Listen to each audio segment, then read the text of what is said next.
This is my journey. Inspired one story at a time, a library of leaders was created. It began as a journey to learn. As time went on, it began to grow. All it needed was a platform, and this podcast was created to listen, to inspire, to share. I am a storyteller, and this is my journey.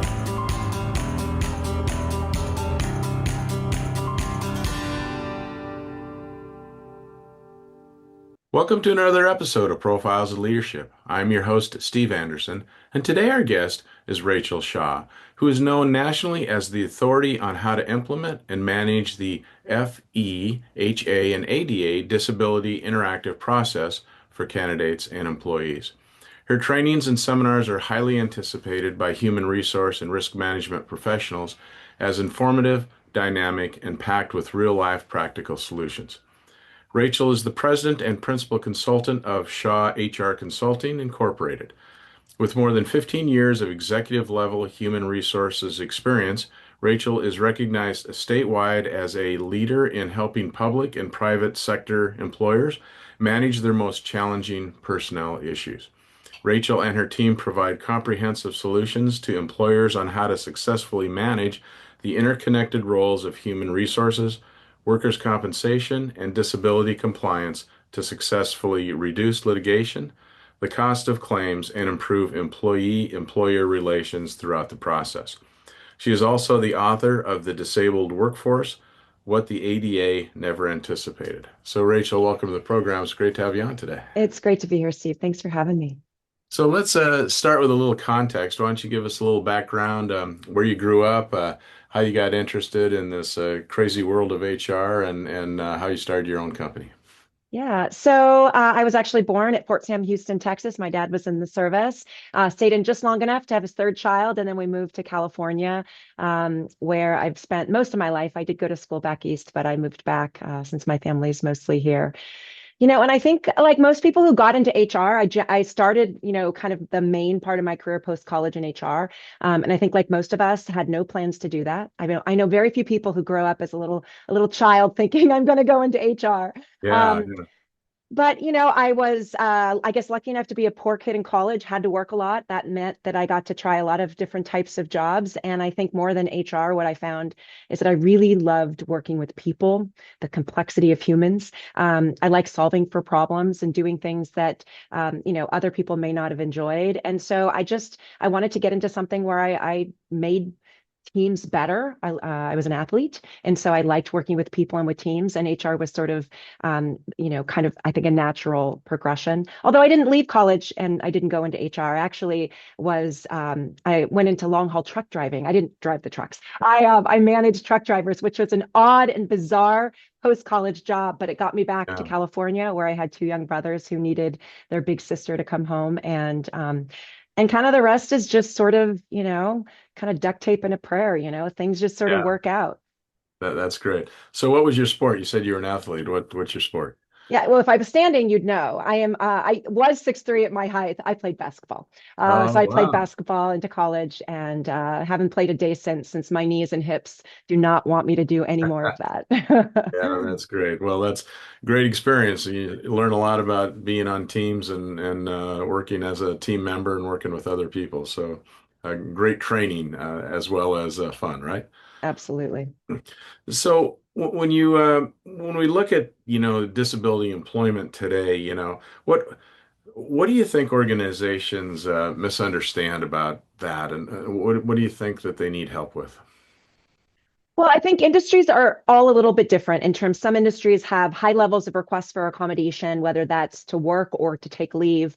But I think the biggest thing I think a lot of employers don't always understand is, about 18% of the population globally either has a disability, visible or visible. And during almost every employee's life cycle, they're going to need a disability related accommodation for something as easy as maybe pregnancy, or if someone has, an unfortunate, serious situation as they age in the workplace, or if they have cancer. And so I think that employers, if they are not seeing or having any issues. If every time an employee with a leave accommodation or a workplace accommodation, if they're asking for something and the employer can say yes, then that employer doesn't have a problem, right? They can keep saying yes and retaining their employees. But for a lot of employers, especially employers where there is where you have to show up somewhere, retail, warehousing, food service, for employers that have physically demanding jobs, city and community college workers and, physical jobs and physical labor. Employers are seeing a huge rise in leave and in disability needs, whether it's through workers' comp or whether it's just as our workforce ages, whether there's more needs. And employers don't always have a consistent program or process, and they're trying to sort of finger in the dike, right? They're trying to sort of solve issues as if it's a one-off instead of really looking at this more as, having procedures and processes that don't just support the disabled workforce, but also ensure that their customer experience and their employee experience is also strengthened by their programming and not worsened by it. And so they have to be more strategic. They have to plan for the reality that there's more people asking for and in need of accommodations. We're going to see this continue to grow with neurodivergence, with psychological disabilities, for stress-related claims. And so we need to make sure we have a plan that not only, recognizes our employees' needs, but also allows us to make sure that we're able to meet our customer demands. And what's the trend? What's the feeling that employees, do they feel like they're being supported? Do they feel like there's more opportunity for them? Or do they feel like there's been a little reversal of what's possible? I think people with both visible and invisible disabilities would say that they probably have never felt super supported. And that has not changed. I think the major difference, and this is, I think, true there's a different reality in different countries. When I'm interviewed, and for people that do HR in other countries that don't have any disability sort of, programming or expectations or laws, it's very different, right? If you're disabled, you go on disability and you don't ever work again. But in the United States and Canada and other developed countries, I think what happened is COVID really changed the landscape for employers for a couple reasons. One, we definitely have more people post-COVID that recognize and identify as disabled. I think more people became more ill during that period where they couldn't necessarily seek care. But the other thing is that the world is less flexible. And so people that maybe in the past didn't have an understanding or even know that they could have some flexibility that would support them, like work from home. I think there's just more needs and requests for it. And so employers are seeing a huge increase in leave of absences because, I always say, prior to COVID, I'm a mom, I have two kids. And, if my kid got sick, and I thought, not, terrible, but I thought I was teaching them to be a resilient future employee by saying, suck it up and go to school, right? Now you send your kid to school sick and you're a monster, right? The world is just very different. Parents can't send their kids to school when they're a little bit sick, and you can't get a doctor's appointment anytime you want. And there's not that same flexibility. A lot of people are managing not only childcare, but elder care. They have that kind of that difficult sandwich. And so what we're seeing is employers are absolutely feeling the fact that as they become less flexible, a lot of return to office procedures, employers don't want remote workers as much, at least generally. As we're seeing people identify more as disabled, as we're seeing more people being identified and diagnosed with ADHD, psychological disabilities, neurodiversity, and as we're seeing just changes in the general workforce, employers need to really be prepared. And employees, I think, are feeling just as unsupported as they always were, and it impacts.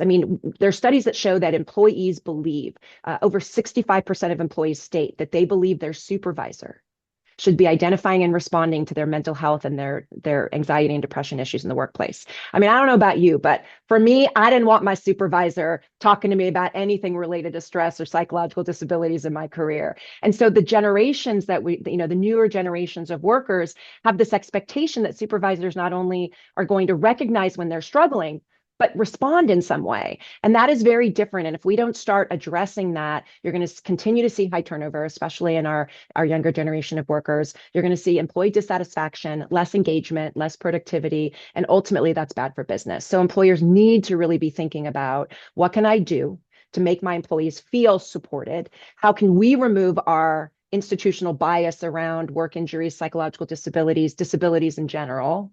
And how do we still make sure that as we're focused on our employees feeling engaged and excited to be at work, how do we also not make sure that doesn't impact our customer experience? And there are ways to do that. Well, you touched on the biggest invisible one, which is kind of the mental health pieces, and that's a huge range of, significant mental health to, stress or whatever. And I do think that's a tough one for employers to know and identify and then deal with. So I'm sure we could fill up days of a seminar on how to do this, but what should employers do in that realm, and what programs can they have that you think support employees to where they feel supported, yet we still running the business forward? Yeah. I mean, there's proactive and reactive. They have to have a reactive, they have to have a disability interactive process. I use a four-step process. They have to have something where when someone is asking for a formal accommodation, they're responding. But I want to focus a little bit first on the proactive. And that is, we know that there are things employers can do right now that will address and actually alleviate some of the workplace issues for folks that are struggling. And I'm just going to share a couple. Number one is almost every employer, especially United States and Canada, have what's called an employee assistance program, or EAP. They're already paying for it.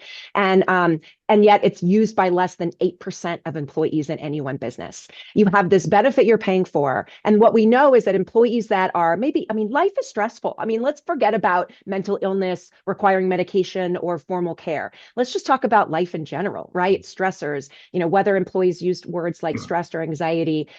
People go through divorces and breakups and sick kids and stresses and financial issues. And the problem we see is that if an employee isn't managing that well, we often see that impacting them in the workplace. And so what studies show is that for employers that are actively and proactively communicating that they have an employee assistance program, getting it in front of their employees in onboarding, right, when they come in during orientation, providing employees release time during the day, 5, 6 times a year, 10 times a year, to be able to engage with an employee assistance program professional, whether that's for, money management, elder care support, childcare needs, psychological care, right, therapeutic care.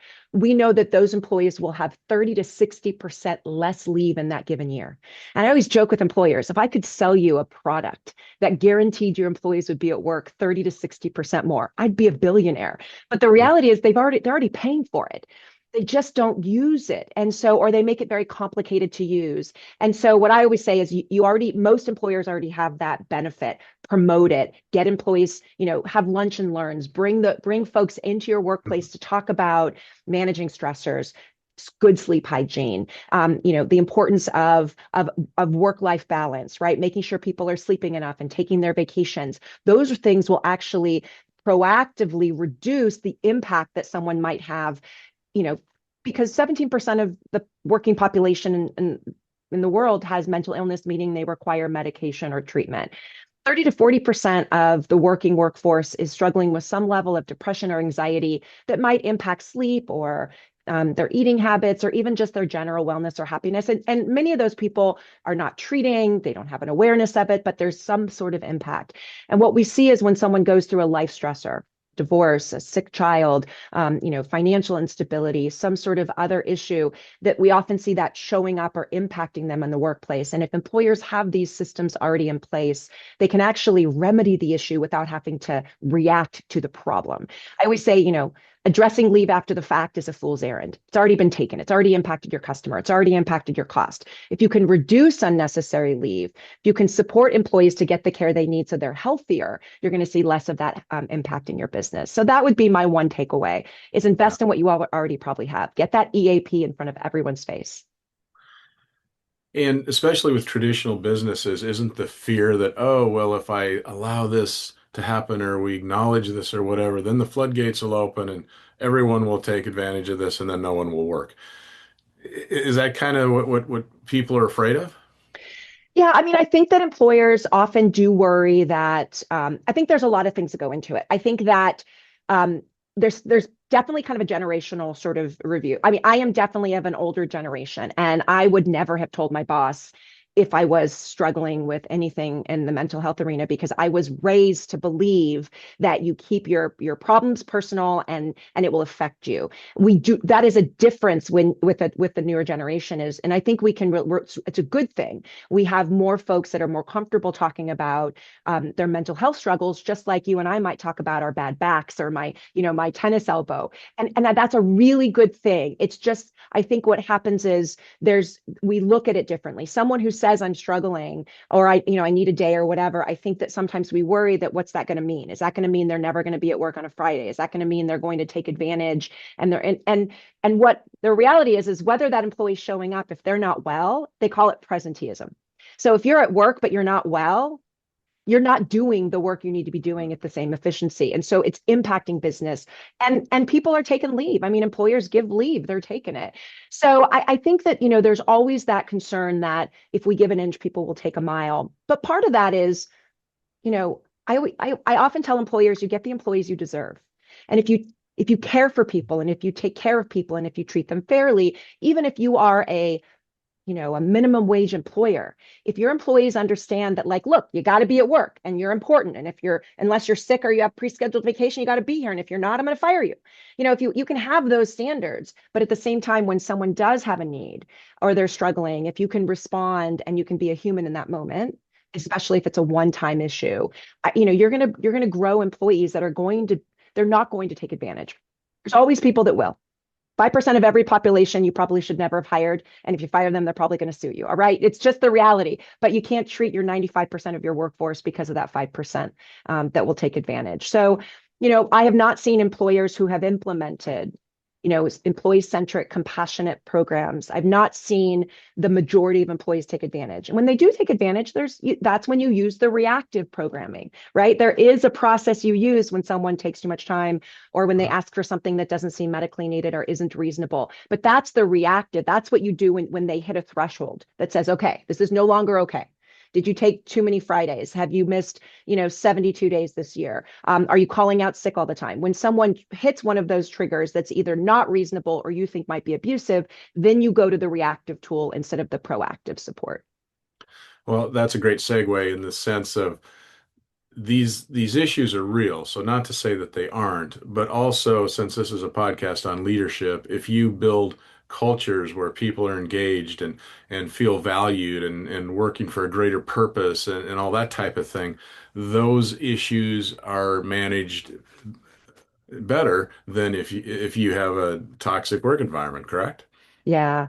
I mean, we see this so much now in return to office procedures. I mean, I know this is a newsflash for everyone listening, but most employees who were sent home to work do not want to work in the office, and they don't want to be told when to work in the office. There are employees that do like it, but they are generally very unpopular.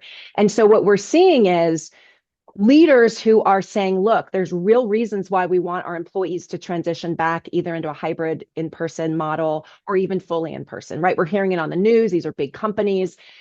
What I would say is when we have a failure in leadership, and that failure in leadership is, look, you are the boss and you get to decide how the work is going to be done for the majority of your workforce. There will be exceptions for disability accommodations, but generally, what I think often we forget to do is explain to the employees, you may feel like these decisions we're making are arbitrary. You may feel like your need to be locked in at 8 o'clock on your computer is arbitrary. You may feel like being in the office 3 days a week is arbitrary. But you got to explain it, because yes, there are always employees that are going to hate whatever you do, but there are a lot of folks that are looking for their leader to explain to them, why have we made these decisions? And I always tell employers when they call me, because they have 1,000 employees who brought in doctor's notes from chiropractors and acupuncturists and licensed clinical social workers saying they have to work fully remote after the return to office procedures came down. And I say to the leaders, before you get me involved and you start spending money reacting to these requests, what have you done to explain to your employees why they matter? They are the most important part of your business. Without them, you can't have customers, who are the second most important part of your business, right? What have you done to explain to them why you are doing this? Why, even though it feels arbitrary, there's a business reason, there's a customer reason, there's a a community reason. There's a reason why we have said we want you here. And it's not just to get a cup of coffee on the corner. It's because that cup of coffee on the corner supports those 16 people to live within driving distance to their job, right? Whatever that is. But I do think leadership and explaining to your employees as if they can understand the complexity of why you're doing things can actually reduce what often gets employers frustrated, where we see employees who are very smart using their tools to get what they feel they either need, and they might medically need it, absolutely, but also maybe get what they think is just as arbitrarily important to them as maybe the arbitrary decision management made is to that company. Well, that's Leadership 101. Explain the why. Make sure everyone understands why the policy is what it is and why you do what you do and so on. That's so important. I think it's also important to bring up too that in a previous episode on this show, we talked a lot about how, say my generation, when we were coming up was now don't get too close to your employees. Don't know too much about them. Don't interact with them personally, whatever. And I don't think that works anymore. I think the more you know about your employees, the more you understand their story, the more that they can relate to you as a person other than your boss or somebody in the workplace. I think things just work better and people feel more a part of the team.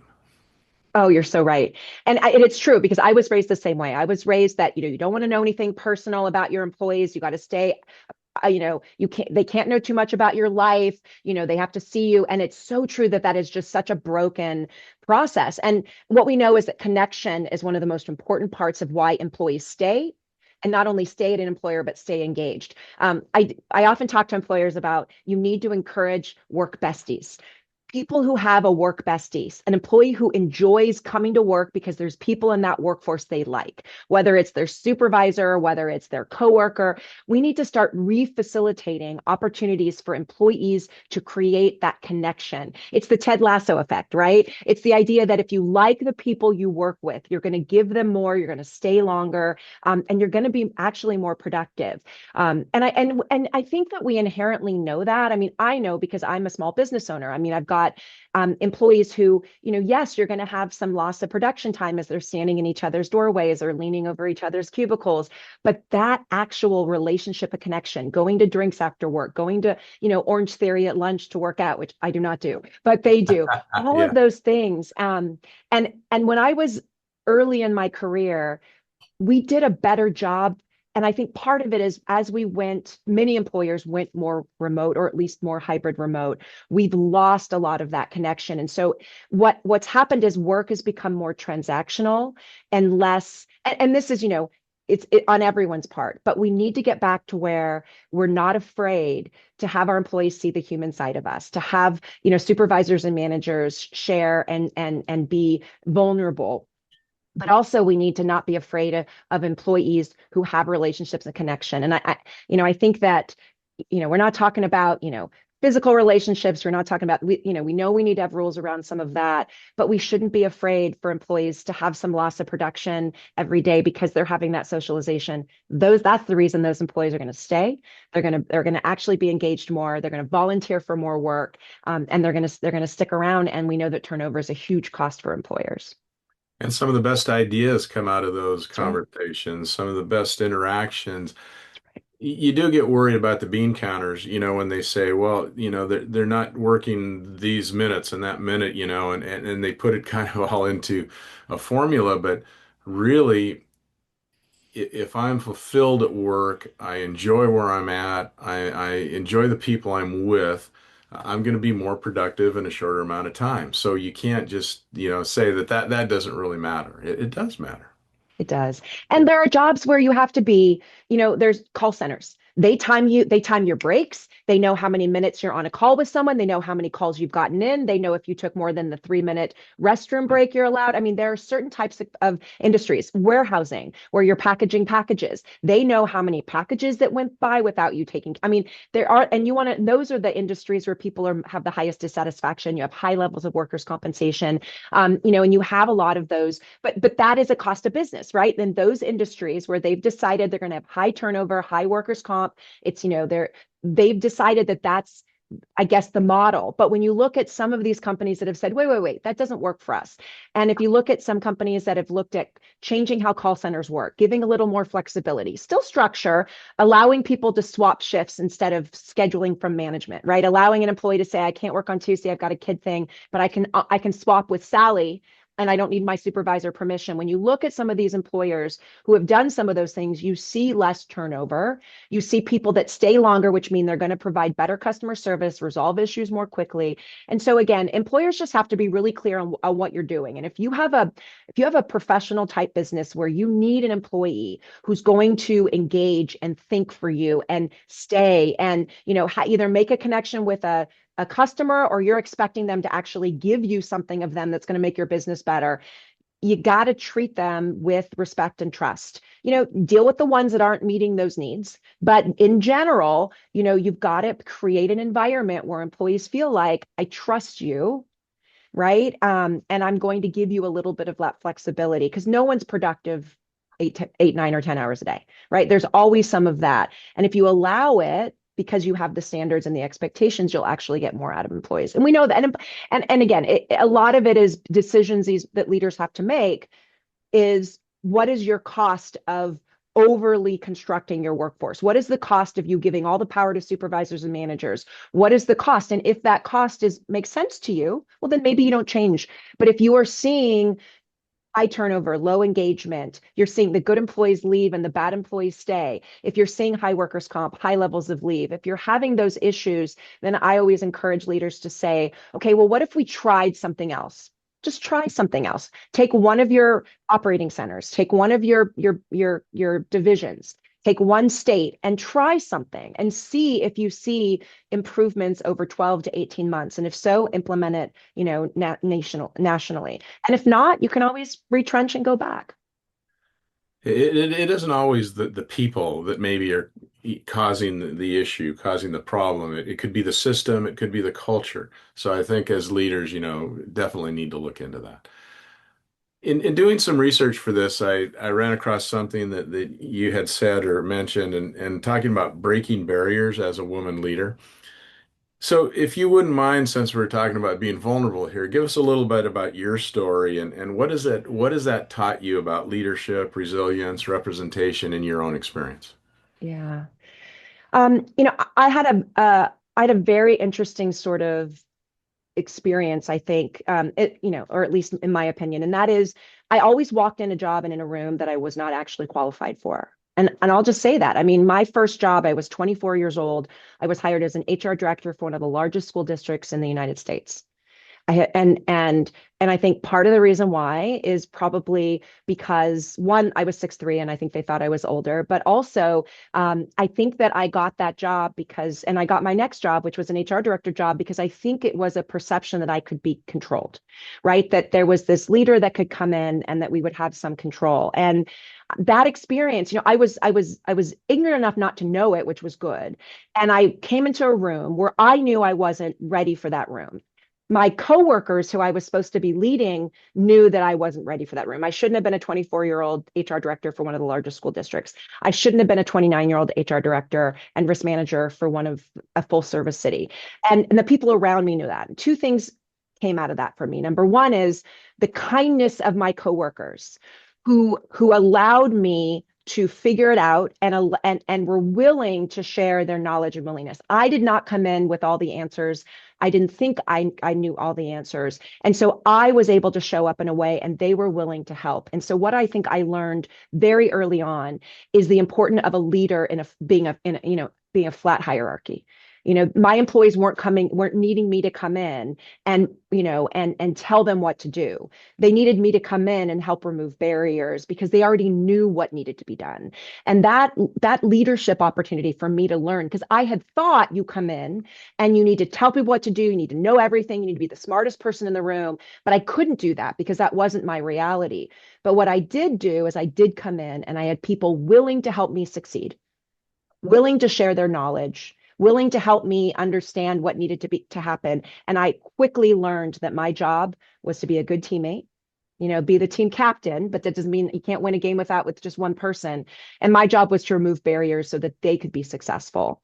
And so, and my personality, I think, was a good fit for that. And so I was very young doing jobs mostly in rooms with older men.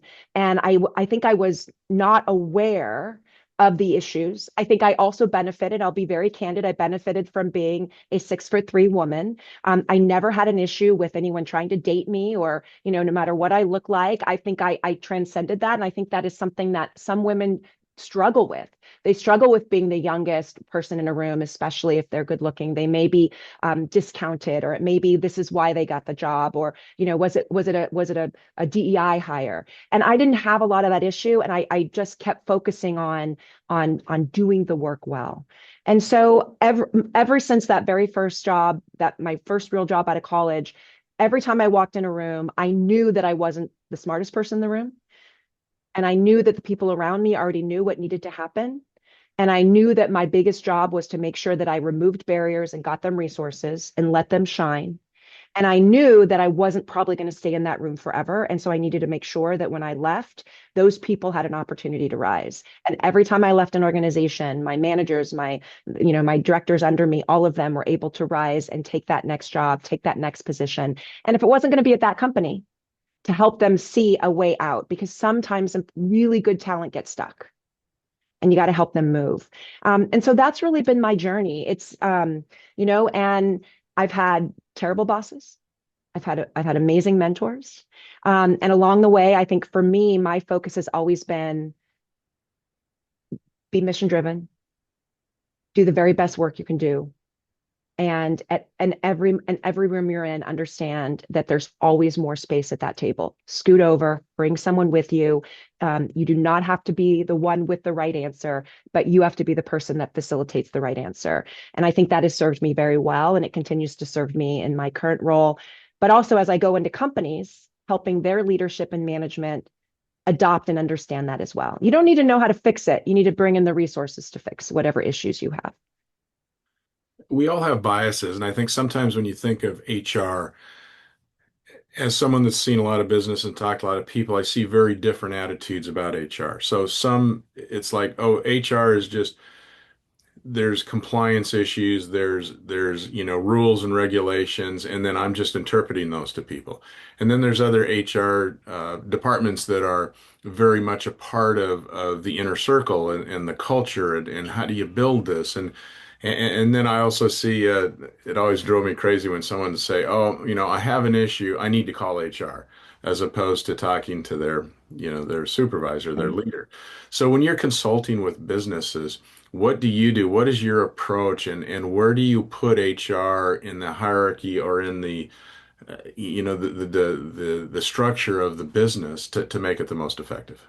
Yeah, great question. I mean, most people will say their HR team is useless, terrible, unreliable, unresponsive.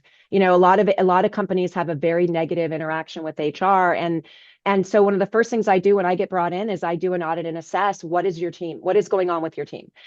Sometimes our issues with our HR team are that they are not trained. Sometimes the issue is that our HR team thinks that they are box checkers and they are simply compliance people based on whatever they have been trained compliance is, and that is not what HR is. HR needs to be. I always say they're the most important part of your organization. They're the center of the universe, but they should be invisible if they do their job well. Your HR team is responsible for holding leadership accountable, just as they are to holding employees accountable to their obligations, roles, and responsibilities. We have to be courageous and brave. And that's what I often see as sometimes when I go in is giving HR teams permission to take their power. Because if we have management doing something bad, we cannot be co-signing that. We can't be hiding it. We can't be trying to protect the organization by ignoring the fact that there's a toxic or an abusive manager, if there is a policy or procedure that's harming operations, harming the business, harming employee engagement. And so, but sometimes it comes in where sometimes we have the wrong people in HR and we've got to replace or bring in other people to augment. A lot of times it's because we haven't identified for HR. We want them to be the box checkers. We want them to simply be the paper pushers or the people that bring cookies to the court, the employee event. And that is not HR. And so a lot of times what I do is I find amazing people who have been completely disempowered, who need some training because they have been trained by someone who learned from someone else, who learned from someone else, who learned from someone else, and there's no competency in there. There's no technical competency or acumen in there. And a lot of time it's teaching people how to be courageous. I talk about, I train a lot on the 4 Cs, and there's 4 things that every HR team needs to have. You've got to be competent. You got to know your stuff. You got to be the smartest person in the room when it comes to your HR role. Okay. Number 2, you got to be curious. You got to ask questions. Why do we do it that way? Why is all these employees upset? Why are we having all these vacancies? Why do we have 16 workers' comp injuries on Tuesdays? They have to be curious, right? They have to care enough to be curious and ask, why am I seeing this? Why is this happening? They got to be confident. You got to build that confidence, right? You got to build the confidence. You got to act confident maybe before you have it. And number 4 is you got to be courageous. I walked away from a good job, after just having my first child because I could not make that organization do the right thing and I could not co-sign the bad decisions. You have to teach HR people to be brave, to be courageous, because 99% of the time, if you are willing to walk away from a bad company or doing bad things, you're going to change that company because they're not going to want you to do that. And that's where I think where HR lets organizations down is we think we work for the CEO. We do not. HR teams need to work for the customers, the mission, and we protect the organization by holding them accountable to what we've said we're going to do, what our policies and procedures are, what our management standards and values are, and we also hold employees accountable, respecting their job, coming to work, doing a good job, performing appropriately, right? Acting appropriately. And we have to do both those roles, which means we've got to empower our HR people to not be afraid and to understand who their real boss is, which in my mind, their real boss is the success of that company, which requires employees as well as management to do the right thing.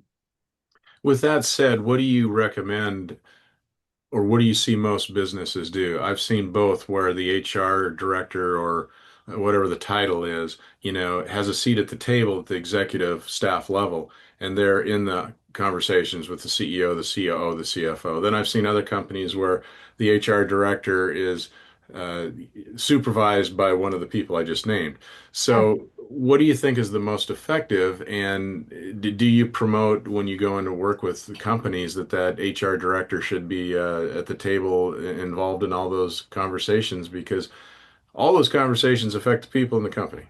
Right. They have to be at the table. And if they're not at the table, because if the company understands that your moral center is your HR department, right? Your compliance center, your legal center, your moral center is your HR. They got to be at that table listening to stuff that's going on and thinking like, I get that you want to change operations and you want to do this, but here's something to think about. Here's possible ramifications. Here's what we're seeing happen in other companies, right? Because everything is a cost benefit. Like everything we do, there's no perfect answer. You know this, every company knows this. There's consequences for every business decision we make, and everything we're deciding is always about either return on investment or cost benefit analysis. Everything is making these really hard decisions.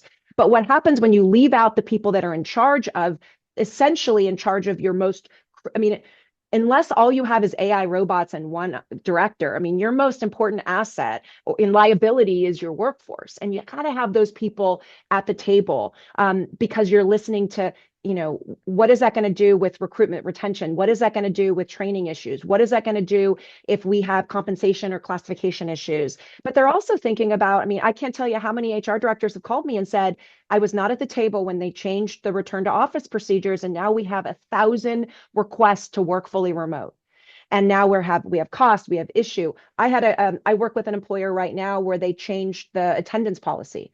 And because of that, they got 1,000 intermittent FML leave requests from 2 chiropractors because those employees are going to use their right under the law to get what was taken away unilaterally. And if that HR director had been consulted, she would have said, you're going to have this issue. And now they're looking at spending $1 million addressing these what they believe to be fraudulent FML requests, family medical leave, intermittent leave requests through the second and third opinion process. They're looking at spending $1 million. And had they just talked to their HR person, they still would have had some of these issues. but they could have gotten ahead of it. They could have talked to the employees. They could have told them what they were going to do. And so right now they're in the process of firing employees when they find out they fraudulently used leave. And now they have vacancies they have to fill. Whereas if we could have gotten in there ahead of time, warned these employees what was happening, talked to their unions, we think we could have reduced those requests by about 75%. So again, they're absolutely part of it. And in most companies I'm in, especially larger companies, mid-sized to large companies, they know HR is important. And I do think part of it is the quality of your HR people. I mean, if you don't have quality people at the table actively engaged, then why have them at the table? But then you got to bring someone in who is quality. And sometimes those are the conversations we're having is, you may not have the right person that needs to be managing the moral center of your organization. Go get them. Well, if you're really in a people first business, why wouldn't that person be front and center all the time? So maybe we just change the title instead of HR director. Maybe we come up with some of these more creative titles for that person's role so that the biases don't automatically go with what someone perceives as the HR person.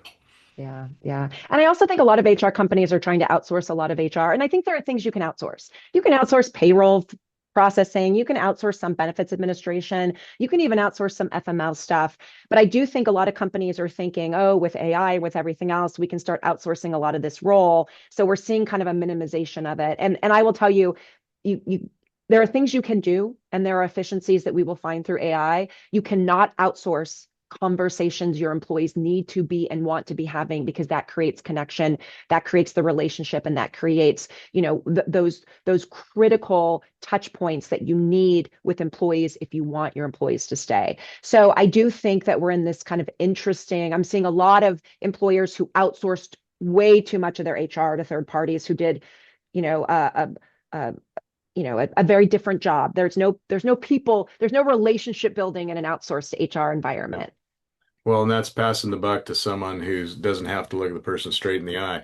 But I do think it's so true that if you think about the HR realm of jobs and things to do. There is the systematic paper pushing, check the boxes, make sure you're compliant, all that kind of stuff that probably could be outsourced. But the other side of it, which we've just discussed here for quite a while now, is the people part of it, which you can't outsource. You have to. It's a if you're people first and you're working with people in your company, you have to be a face that people know and trust and get to know, or it doesn't work. That's right. That's absolutely right. They've got to, I mean, shocker. Your employees have to like you would be amazing. Yeah. They have some respect and appreciation for where they work, or else they're just one interview away from leaving you. And we know that turnover, especially in businesses where customer relationships matter, where there's skill acquisition or knowledge acquisition, you cannot run a business effectively and profitably if you have high levels of turnover. And we're not giving people pensions after 30 years anymore. And so there's not the pull that keeps people staying miserably at employers, right? Some public sector still has it, but and so you're going to see that turnover. You have to have a relationship with your employees, and you have to build that relationship. That has to be built, and it can't just be a paycheck. You've got to have connection. You've got to have employees that feel like there's someone there that they're coming to work for. Whether it'd be great if it was management. I mean, if you can get managers who are leading, maybe not even on content, but they're leading a team and they're making that team feel important and they're pulling the best out of them. If you could hire the right coach, right, for your teams, you would see incredible things. But, we know that is an area we often struggle with. I think employees say 65% of what makes most employees miserable, the number one thing that makes most employees miserable is their supervisor, 100%. 65%. Yeah. And if we could fix that, employers would see a huge return on investment. Yeah. People don't leave companies, they leave managers. That's right. So it makes me think too. So you've seen a lot of trends. I hear a lot of things in the newer generations or the younger generations. People say, "Oh, they just don't have any loyalty. They're not going to stay. They're going to job jump and they're going to do this and that." Do you do you see a trend changing, or do you see companies that buck that trend? I'm not a very good example because I'm a weirdo. I worked for one company my entire career for 37 years and eventually became the CEO of that company. But So to see people, change all the time and look for what's greener over here, is there a lot of that jumping around? Is that just, or do we expect that now, or do you see that some companies buck that and can do well in keeping their people, their good people? I think some companies do bucket, but here's what I want to say is if every time an employer says to me, these new employees aren't loyal anymore, I say, well, how loyal are you? Right? Hmm. I mean, our companies are different. We don't bring employees in the way we used to, whether, we don't have pension systems. We don't have very robust benefit programs for the families. We don't have companies that you hire into now are not the same. We don't have stock options for the younger employees coming in and pensions after 30 years in almost any company anymore. And so we're not, a lot of employers don't want to commit to their workforce either. And if you're telling an employee, we're not going to commit to you, we're going to do mass layoffs of 4,000 people on a Zoom meeting. We're not going to commit to you. We're not going to give you any security. We're not going to give you leadership that makes you feel safe and trains you and mentors you and gives you a 5-year plan to become a manager. If employers aren't doing that, then you're basically getting the employees you deserve. It's got to go both ways. It's like I always say, it's like a marriage. If you both walk into a marriage thinking, well, if it doesn't work, we can always get divorced easy, you're going to have more divorces, right? And Yeah. so I do think employers need to take more ownership and responsibility. We are creating part of this problem because we're not committing to employees. I also think that there is some truth to whereas I think older generations may have been more fearful to job change. Yeah. I think the younger generations aren't fearful. I didn't have a ton of confidence. I stayed a little longer at different jobs than I probably should have, and I do think we've done a better. I do think there are things about the movement that are going to make employers have to do a better job. But you look at companies like look at Trader Joe's. Trader Joe's does a great job of keeping. I mean, what is typically super high turnover retail grocery, and they keep people. Why? Because they pay people a ton of money. They do give them some flexibility and some work. They work with them on their schedule. And there is an absolute plan, trajectory plan. They've got a great culture. It's not perfect, I'm sure. And, I'm not sponsored by Trader Joe's, nor am I sponsored by EAPs. But there are companies that do buck that trend. But you look at those companies and they've got high employee engagement. They've got they've got retention bonuses. They have higher than normal pay, and they create a culture where employees do feel like their individualism matters. So I do think that you're going to continue to see that turnover, but I actually blame employers more than the employees. We don't have workforces anymore where you put 30 years in, you're going to have a life pension and life medical for you and your spouse. We just don't have that anymore. So why would you stay if I can jump a job and make $5 more an hour because I need that $5 so I can fund my own 401k, right? I think that's a really big thing that employers need to look at. And if you pay people well and you give them retirement and you give them medical and you listen to them and you try to help give them some flexibility so they can work within their job, they're going to stay for you. Yeah, that's really a great point. I do think there was a time where the pay and benefits and the pensions and all that were why you stayed at companies, which if you think about it, isn't really why you want people. You want people because they love the product, they love the company, they love the culture, and that's what it's about. So if you want to keep people, you're going to have to create those things, maybe even more so than in the past. Yeah. Yeah. I think we're going to see a very different workforce in 10 years. And, I know that sounds like a very old lady thing to say, but I do think that as much as I do have some discomfort with the younger generation because I don't understand, but I trust that I actually think the amount of information they can, that younger workers can process, the amount of work they can actually do, the way they use technology, I actually am very optimistic that we're going to find ways to have 35-hour work weeks, but get more work done than I might have done in 55. I Yeah. think we're going to find different ways, but it's going to have to be where those of us that are in charge, that are, more of the